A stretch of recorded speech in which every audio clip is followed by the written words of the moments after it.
Welcome to the Superfacts Show on the Superfacts Network, featuring St. Laz, who also hosts the popular web series Gem Pop, and music journalist Mark Walter Ward. They have discussions about hip-hop, culture, society, philosophy, and everything else. Now available on YouTube and wherever else you get your podcasts.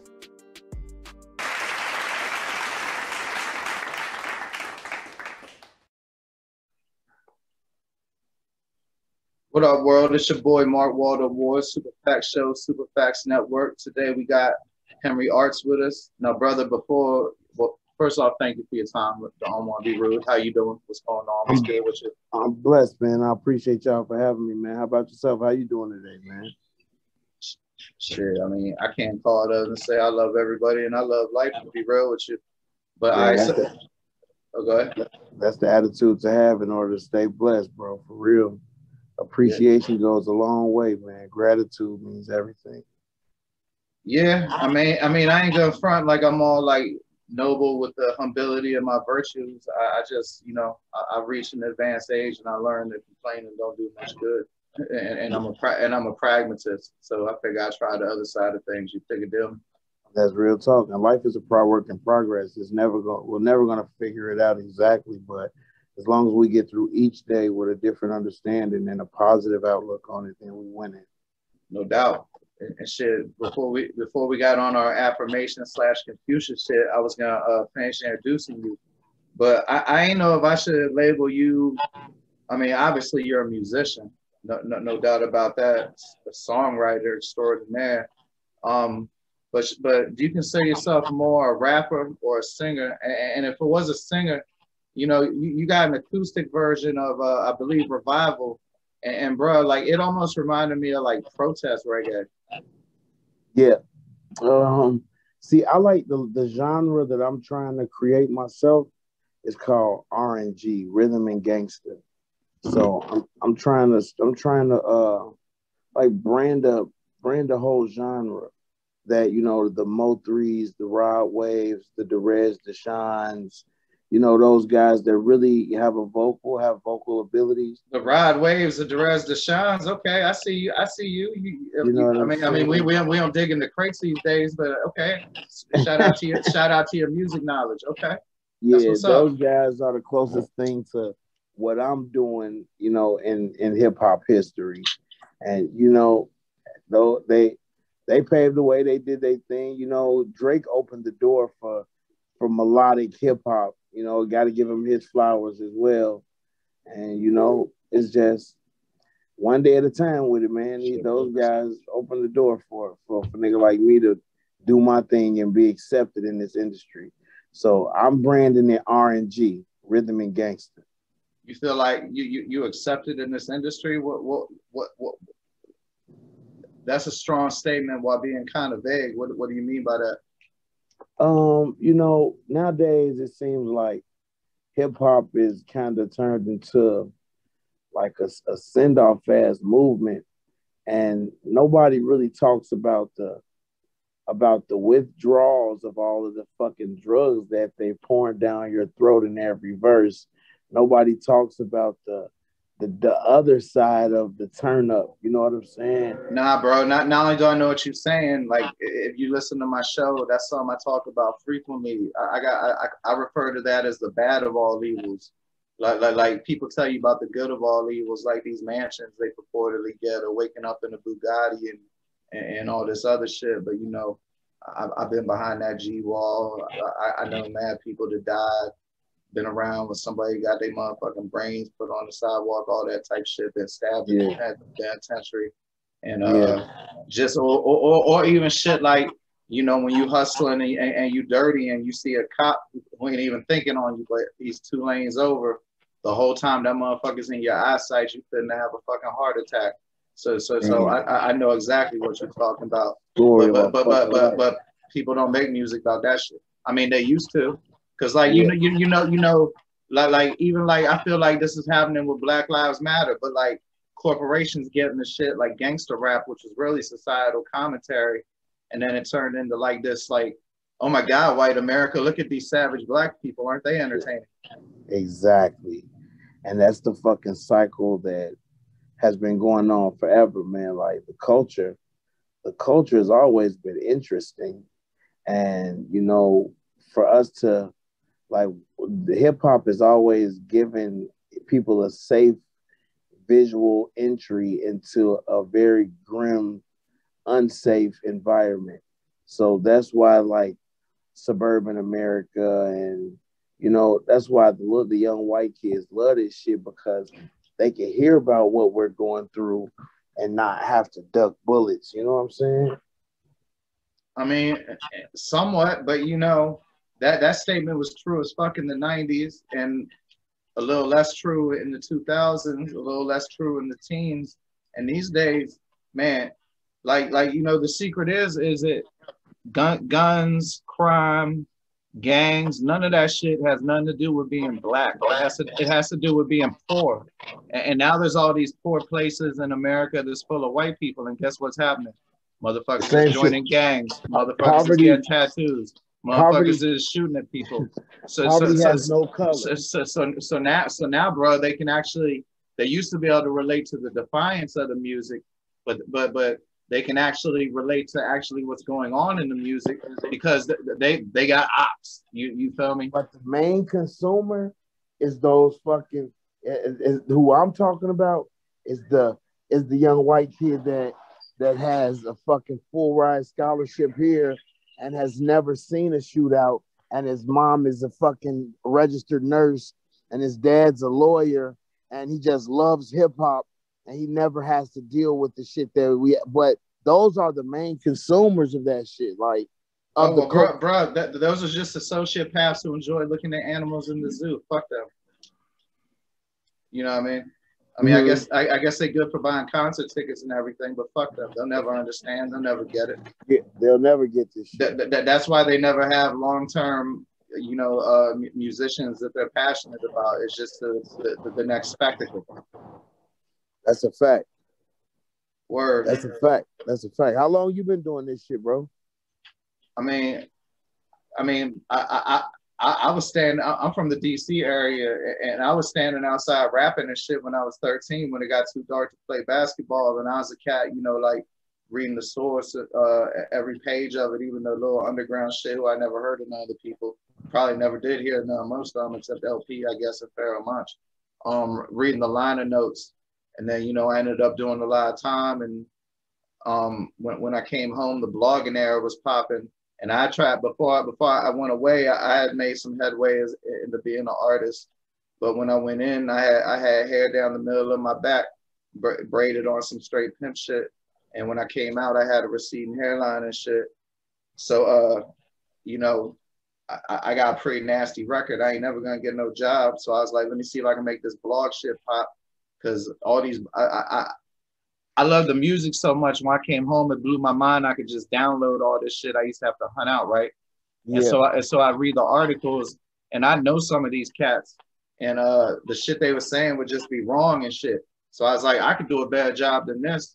So I started my own little blog, and within 6 months, I interviewed Bun B, put out a mixtape that was like the first shit that had Freddie Gibbs, Chance the Rapper, Fat Trail, Pill that ended up being on Maybach Music. Congratulations, man. Congratulations to you on your success, man. And coming home and hitting the ground running, man. That shit is not easy to do. Oh, no. There was hiccups. I dealt with addiction and all that shit. Like when we get to music, we finna get to talking. Cause I went way down your Spotify playlist, but I appreciate the sentiment. You know, no new charges in 10 years. I'm California sober for 10 years too. You know what that means? That means that you smoke a little weed, but you ain't fuck with no other shit. Or you know, psychedelics in a therapeutic matter. Yeah, the natural shit. Yeah, but you know, also like under the like ayahuasca ceremony under the auspices of a shaman, or you know, like microdosing mushrooms or acid is something that's determined by my body weight. Not that that's something not that that's something that I do frequently, because you gotta be a couple higher tax brackets to do things like that regularly. Yeah, that shit is not cheap. But you know, well, I live in Florida, so you can go to them doctors who will automatically prescribe you anything. But it's really a hustle. It's just to keep making you do office visits, but they hit you for like $175 each time. and that shit would go much better towards my kids. You feel me? That's a fact. All right, so look, bro. You know, like I mentioned in passing before we even get into revival, the song is as far as the meaning of the content. Man, I really love that acoustic version. First off, please give that guitar player his flowers. What made you want to do that, and how people received it?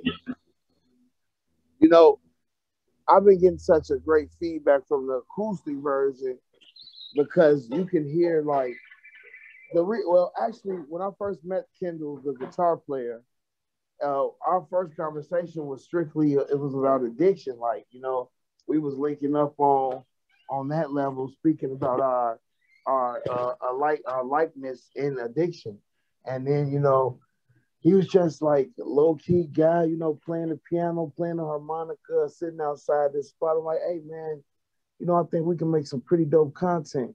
And then I let him listen to my song, and I'm like, man, you think you can catch those chords? And he's like, man, yeah, that's easy, bro. And then we sat down, and I had my videographer there, man, and he's so fucking dope that, you know, That was One Take Jake. Yeah, I kind of thought that because yeah. I heard you didn't get off beat, but you got more on beat as it progressed. You feel me? Exactly, because it was like live, you know what I'm saying? And I love that about it. That part of it made it so natural and so real that, you know, some words I had to leave out because I couldn't fit it in like I did in the studio where I'm punching and shit like that, you know? Breath control and all that. Yeah, I got you.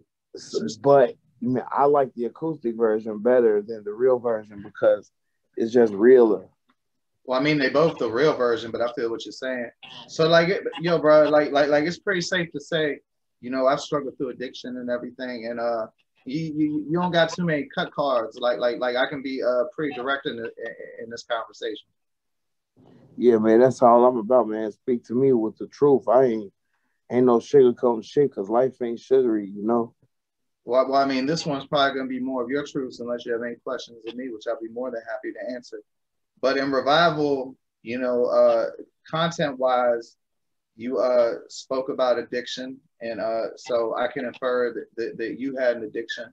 And if you don't mind me asking, because again, I'll be more than happy to tell you mine.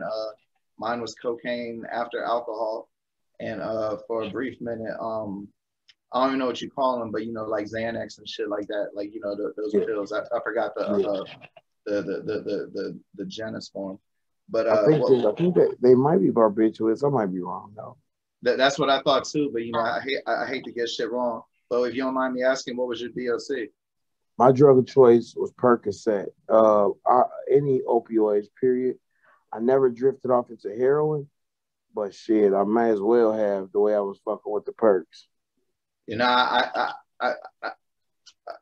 caught that, and I knew it was an opiate. But A, I was curious if you perceived it as such, and then you know, B, I can tell that you ain't never fuck with no heroin, bro. Like that shit leaves a mark on you.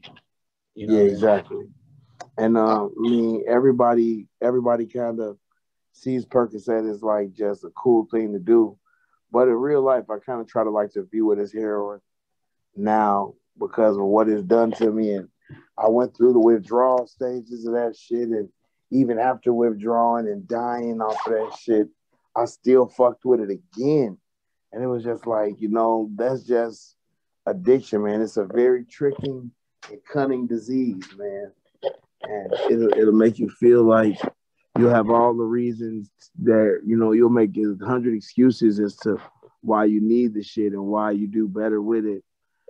When in reality, or it don't even be no excuse. It might just be like, yo, I want to stop fucking throwing up.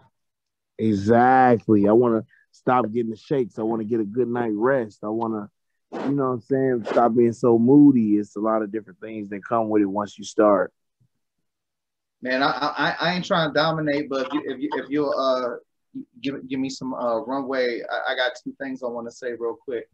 You know, that first website I spoke of, the blog that I interviewed Bun B and Freddie Gibbs and mad other people and released that. At its peak, I was getting almost 1.5 unique million views a day. And at the time that I stopped doing it, I was getting about 500,000 hits on the weekdays and about 125,000 on the weekends. And the relevance is I thought I started feeling guilty because I had mad partners succumbing to opioids, and the blog was called Drink and Dank. So I just stopped it.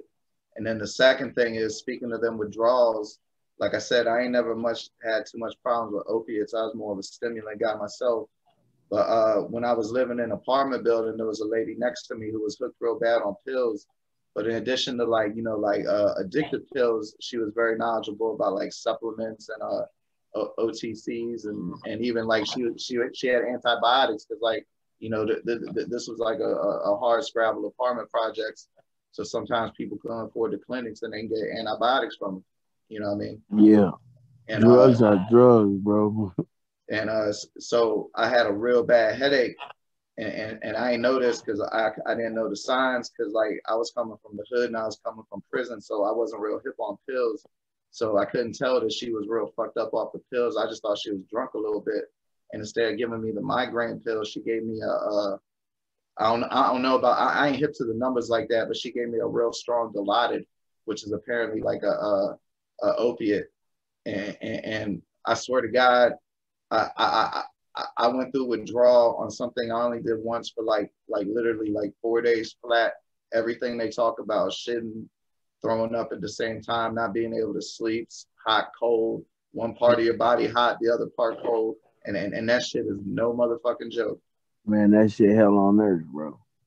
Word. And so like I really appreciate, one thing, like I said, you ain't never really answered the question about the rapper or singer, but let's just say for the sake of argument, you was a singer. Everybody's kept a tradition of music to dance to and music to make babies to and music to get married to. They've kept that going well, but they ain't kept the societal commentary, what's going on. I mean, I can name countless. They ain't kept that tradition going very well. And maybe that's because that's what the record company released, or I don't know, far be it for me to give them the reasons.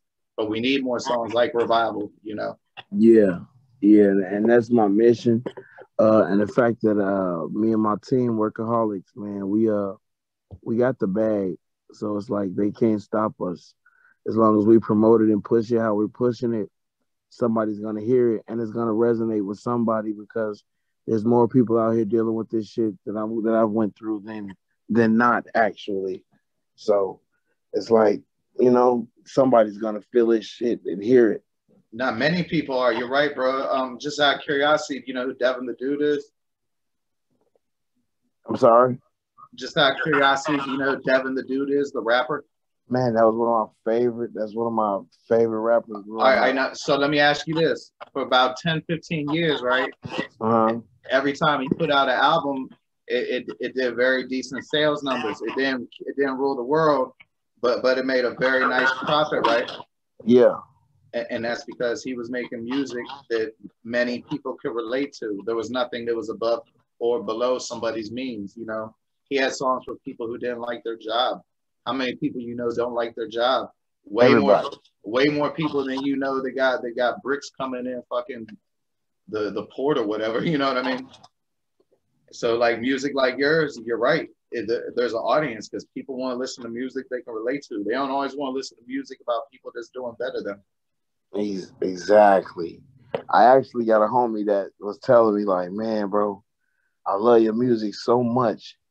But, I can't listen to your shit before I go to the club. You make me feel like I'm... yeah, I can see that. You kind of make me feel convicted. Like, you give me this, like, damn, I shouldn't be doing this feeling. And I'm not trying to judge nobody or no shit, man. Like, have fun, man. There's a million ways to have fun without fucking your body up. You know what I'm saying? And fucking your mental up. And, I just want to give niggas an understanding that, everything that glitters ain't gold, and they're going to tell you that they poured a foe, and they're going to tell you how much they like this shit and how good it makes you feel, but ain't nobody going to tell you about the other side of that shit. And you know what I'm saying? I think that's my calling. That's my purpose in this thing. That's why I'm here. I'm here to really open the door and be honest to niggas, man. Because this game has been saturated with lies, and it's talented people out here that have went through real shit, and I fell victim to a lot of rap culture and what niggas was saying was cool, and I was popping pills because Future was saying this what he was doing, and I got on the Zans and the Ling and all of this shit, you know. And in my hood, the pills wasn't prevalent. Like where I come from, it was either crack, heroin, you know what I'm saying, coke, goddamn weed, liquor. Those was the drugs in my neighborhood. Then I moved to the suburbs, and the white boys had the pills and the soft coke and like the fun shit that everybody else was that my homies at the crib would be like, nigga, I know you not fucking with that shit. But I was away from the crib. I had made a new set of friends. I'm in the suburbs and shit. I like to get high. And you drinking, I guarantee you was drinking. All them parties got mad drinks, so that lower your inhibition. Like, bruh, I grew up in the hood, right? And the first time I ever did with soft coke was I got real drunk at a white party. And then it's that fucking juice. And then you see like mad motherfuckers doing it and they ain't turning into limb bias and shit. Exactly. Everybody doing it. We getting drunk.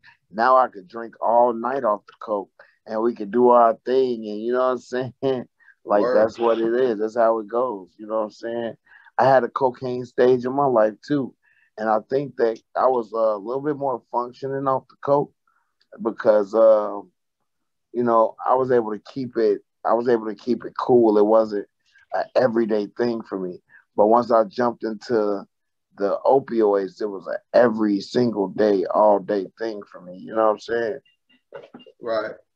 I know you've said this before on other platforms, but can you tell me about when you died off the or I guess you did die off the fake Percocet that had fentanyl? Clinically dead. I coded a couple times. I thought I bought a regular Percocet. It was a fentanyl pill. I popped it. I was feeling regularly groovy at first, and then like it went from like regular groovy to super intense. And then I went in the bathroom to try to get myself together. And the next thing I know, you know what I'm saying, I was waking up on the back of an ambulance, and I'm trying to fight the EMTs and shit because it was just shocking to me. And then they put me down again. And then I ended up being on a ventilator for like 4 or 5 days. And then when I woke up, they brought me back to. I realized I was harnessed down. They had me chained down. They say I was trying to put up a hell of a fight. And yeah, that was a wake up call moment for me because I didn't realize what I was doing. I didn't realize how dangerous that shit was. And then this fentanyl shit hit the ground and they putting it in everything. And I didn't even realize what fentanyl was. And man, that shit is devil. Man. It's the devil. It really is, bro. It's why we gotta teach our daughters to really watch their drinks. Really, real talk, man. And it's dangerous, and a little piece of that shit goes a long way. And they put it in my perk. I thought I had me a perk 30. I popped that bitch, and God be the glory. I woke up from it, but yeah, I had no heartbeat, no pulse, no breathing. I was clinically dead for about a minute.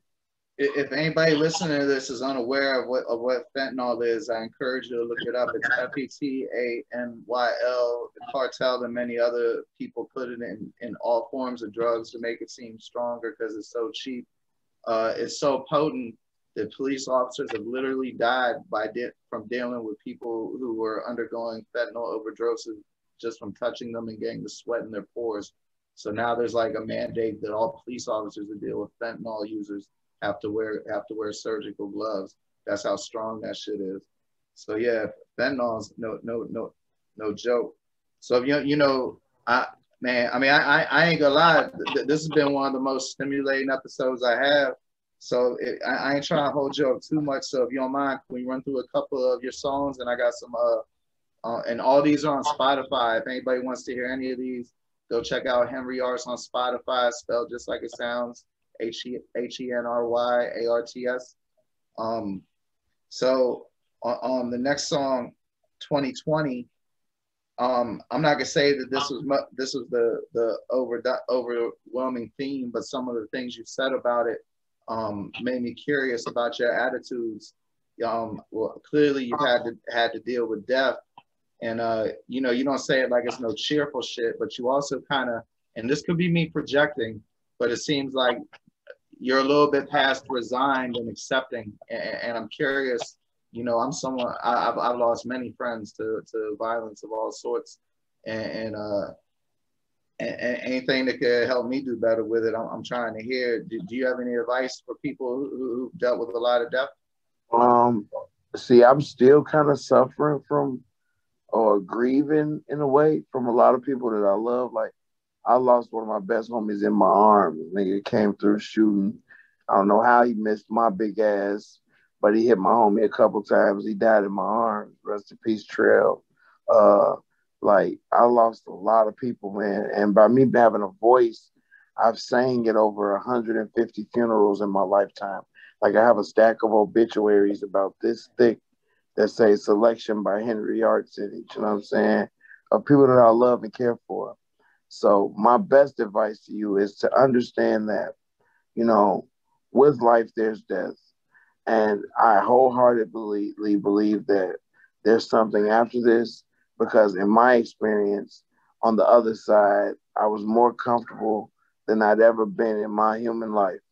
And you just got to have faith that it's not done after this and there is something after this, and you know everything happens for a reason, and through those deaths, through and there's stories to be told, and there's lives to be saved, and you know there's things to be said. You can learn something uniquely different about each tragic death.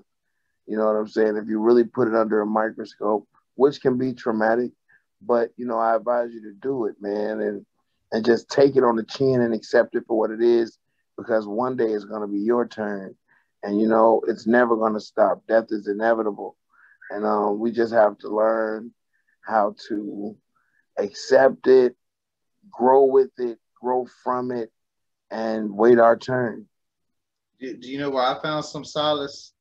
Is I figure that a lot of death comes from misinformed children, and I, I try to teach my kids. You know, I'm not Islamic or anything, but the whole principle of tithing is basically about giving back to the community, and I want to make sure that they feel a impetus, a compulsion to do stuff to improve the quality of the world in simple matters that eliminate death. Like maybe they're not gonna, you know, volunteer, you know, like ceasefire gang operation, right? But they can make donations for clean water in Africa. They can make donations for mosquito netting so kids aren't dying of malaria. You Yeah. know, so I've tried to find some solace, and maybe I can do something to, even if it keeps 50 people alive from all three of my kids doing 12 and a half or whatever the math would be.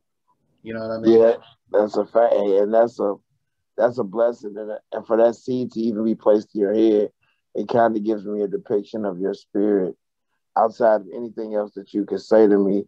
You know what I'm saying? It's like you give a fuck, and that right there is the main thing. Just the fact that you give a fuck is gonna go a long way, man. And I salute you and your fight, your struggle against this shit. And man, that is what's gonna win the race. People like you who give a fuck, and people who need you, and people like me. And you know, one day I'm gonna be a mega millionaire. I want to have more money than what I can expect, and that's my charge. My charge is to save and change lives. So I know that I'm going to get an abundance because I know what my responsibility with that abundance is. And I feel like you're in the same boat. I feel like to see and hear your heart, I know that it's a reason for you being on the platform that you're on and speaking to me, because I'm no regular person, in my opinion. And I know that you're no regular person because we're sitting here having this conversation. So it's like these are the link ups that might change the world as long as we go about things accordingly. Yeah, man, I couldn't say it any better myself. So moving on to proof, you know, again, this is more like instead of an individual lyric, I kind of took a theme from it. Do you feel some, because I ain't gonna lie, I do, because you know, by the grace of God, but go I. Do you feel any survivor's guilt about your friends slash family members who are incarcerated? Yeah, I did a little bit of time, but I never did no joint. I never went to the joint. I did a year in the county in Cook County Jail. I did a year in Cook County Jail, and then I did like 18 Shit, months in that's staff. that's no picnic. Nah, hell Cook nah, that County's shit, infamous. man, that If shit. nothing else, that's the bad food, right? Yeah, man, the food ain't shit, but I was good. I was getting a little bit of money before I went, so I was able to eat how I wanted to. But what they give you ain't right, and there's a lot of motherfuckers in there hurting.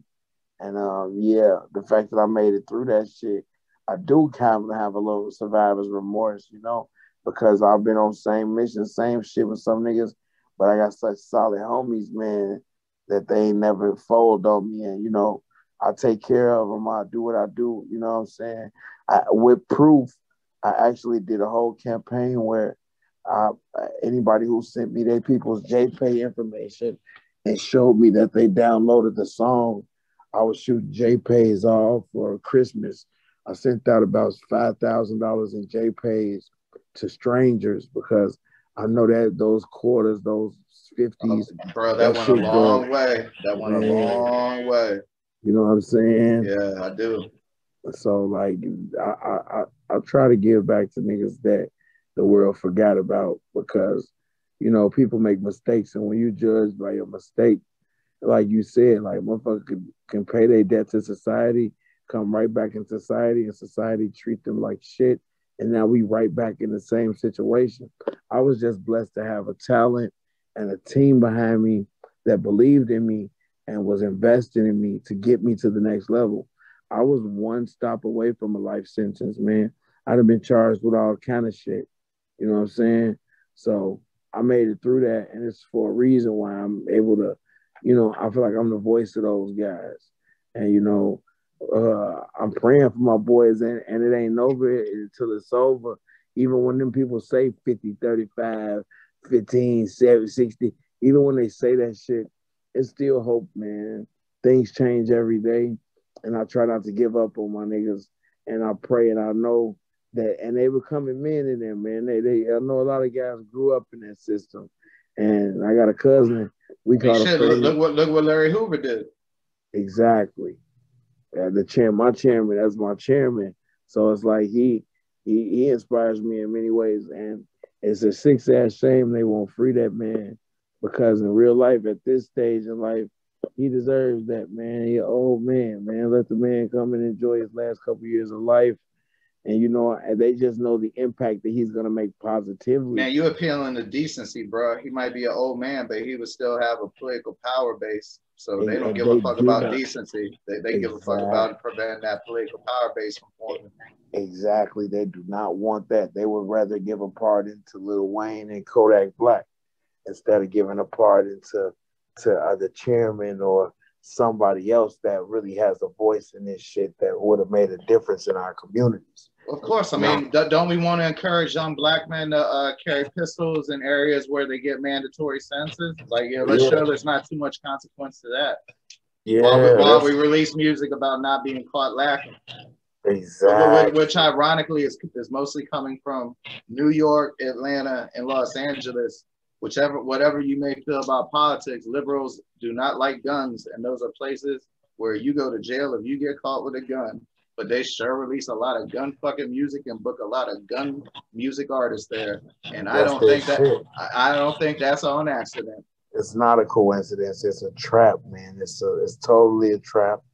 And I'm 32, so now I see past it. They're not gonna catch me in no middle of no bullshit. You know what I'm saying? I live in Georgia right now, specifically for the gun laws. That is my main reason why I moved to Atlanta, Georgia, music and the leniency on the gun laws, because I got to carry my pipe, man. I've been through a lot. And, just because I'm changed and I'm a family man now, I used to have this reoccurring dream, man, that I was walking with my kids leaving church and a motherfucker I did something to walk right up on me and shoot me in the face, bro. And it was a reoccurring dream over and over again. I don't know if it was just stress or whatever, me just overthinking. But I can't go outside without my gun, and I can fight my ass off. But where we come from, bro, like niggas ain't fighting. That'd be irrelevant till you get in a Cook County, like you said. Exactly.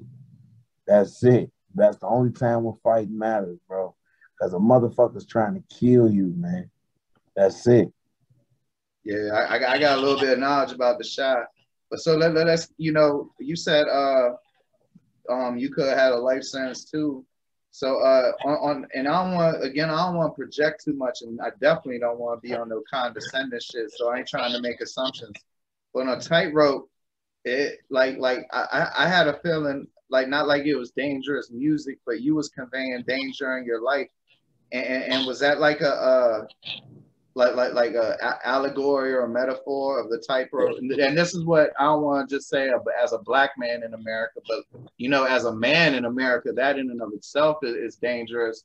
But I gotta bring the black part in because the police force there is by far one of the most dangerous for peoples of color in the whole country.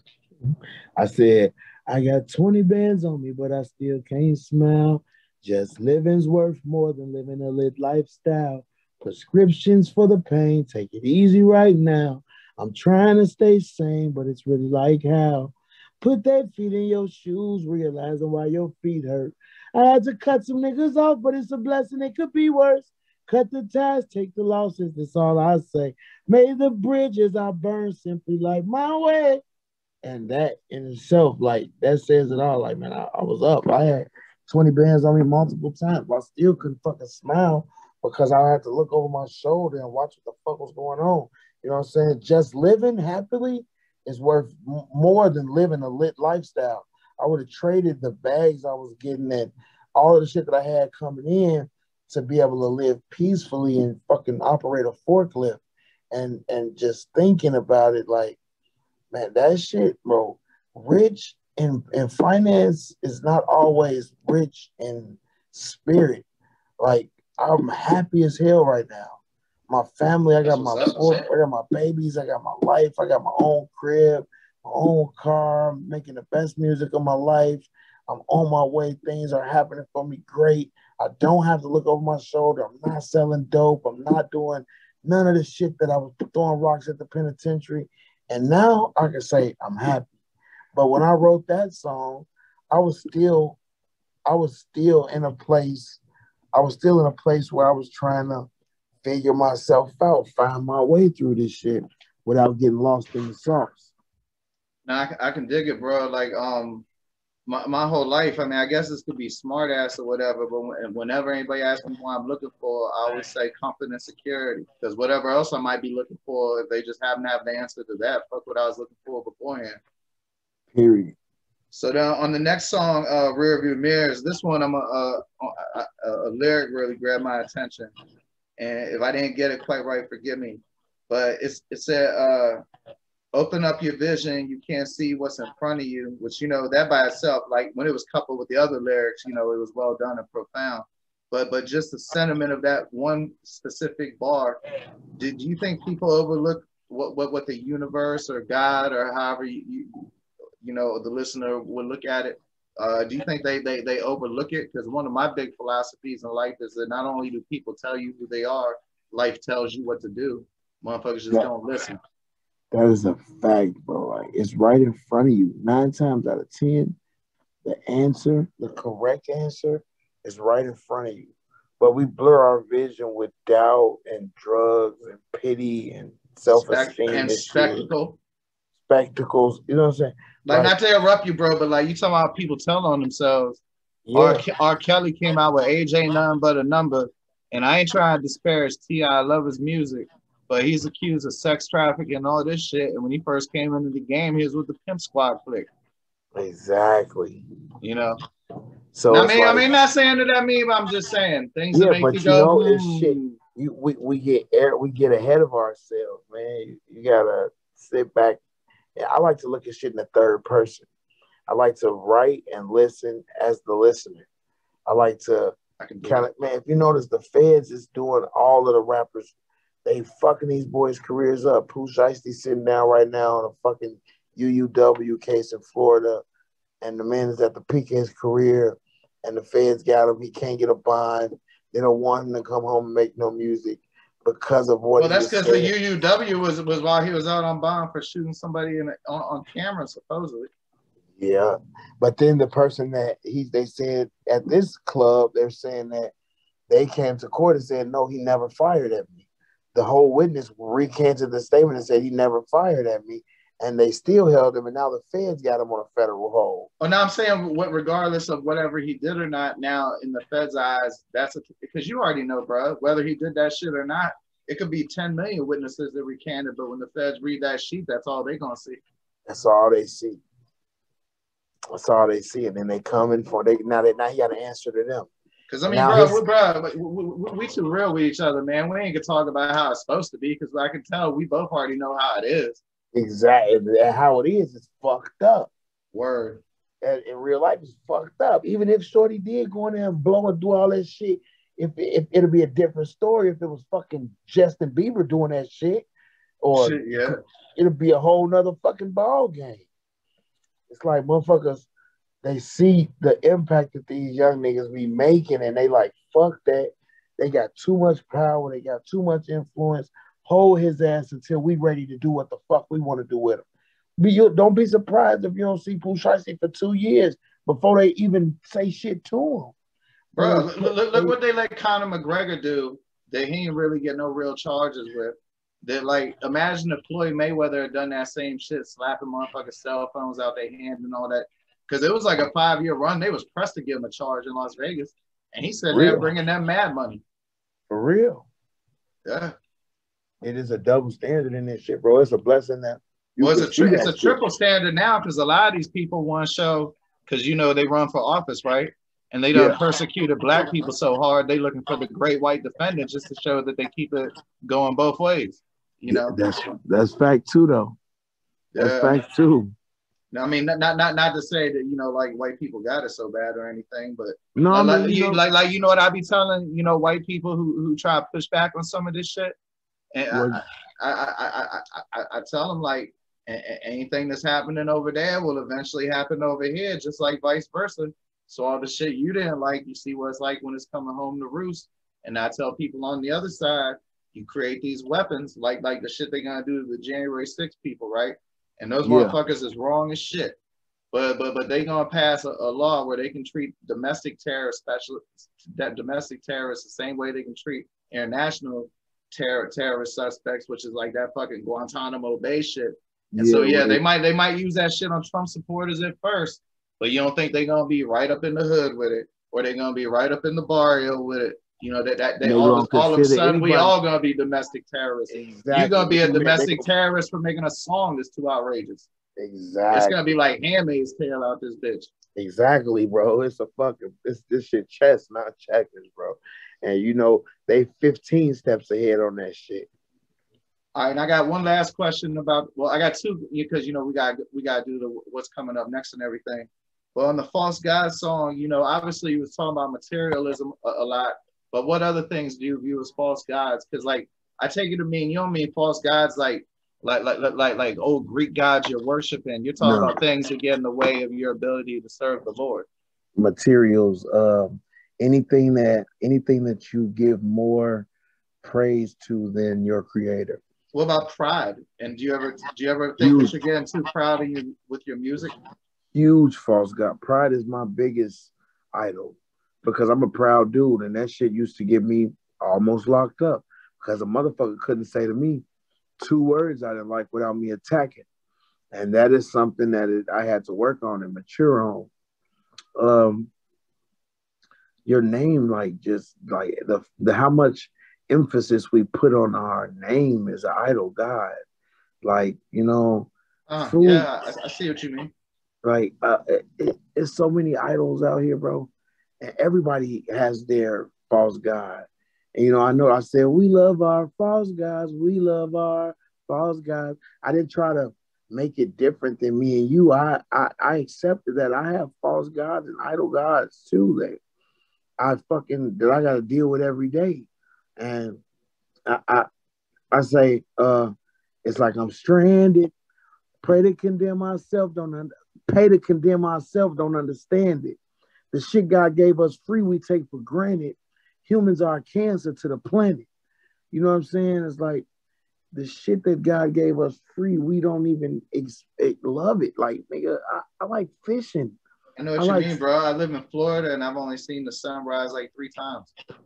That shit is beautiful. We take it for granted. You know what I'm saying? Because we so focused chasing the idols and the shit that we give power. Man, when there's powers to be outside of our understanding and beauty right in our face that we do not take advantage of. And we need to, that's a message of mine, man. We got to start taking these things that were given to us for free and admiring them and cherishing them instead of overlooking them because we be too fucked up to even pay attention to what's going on around us. Word. Hey, I know what they say about unsolicited advice, but do you mind if I give you a piece of advice? No problem, man. I'm listening. If you're ever on that journey and you feel that you've strayed too far, remember the goal of the journey is to, basically live a sin-free life, which, only one person's ever, made it all the way there. Jesus Christ. So as long as you're on that, as you strive to remain on the right path of that journey, that intent counts way more than that ultimate success of the journey. So right. you know that like you said, everybody slips up, but as long as you keep the intent right 95% of the time, you'll get to where you need to be. And I believe that wholeheartedly. Yes, sir. All right, before we get out of here, you mind dropping your socials and what to be looking out for? Yeah, I'm Henry Arts. Henry Arts Official on Gmail, just like it sounds. HenryArts Official. That's on Gmail, and I'm Henry Arts on Facebook. Henry Arts on TikTok. Henry Arts everywhere, man. So just Google me if you get a chance. If you guys fucking with my energy, I got a lot of great music coming. I got some heavy releases coming in the near future. I'm gonna drop something next week that I think should take the game over. I got some features with some very well-named artists. I don't want to put them out there right now because I know my label gonna be on my ass about it. But man, just stay tuned. I pray that y'all rock in and lock in with me and know that it's not a waste of y'all time. And I'm giving y'all something different. Henry Arts. Hey, brother, that was truly profound. I appreciate it. And man, you take it light and have a good night. Man, you have a great night, bro. I appreciate your time, man. I appreciate your struggle. And hit me up anytime, man. If you got something going on or you feeling away or something like that, I'm an open ear, my nigga. I ain't never know too Hollywood ass dude. Just get up with me, bro. Well, I post music on a top website, so I'm going to hit you up about posting up all your releases. I'll hit you up on IG. Gratitude, bro. Pretty much love to you, bro. No doubt, man. You have a good one. Peace. The Superfacts Network, home of Jet Pop, STE, and the Superfacts Show, now available on YouTube or wherever you get your podcasts from. Come check out St. Laz, G from the Shop, and Mark Waldo Ward.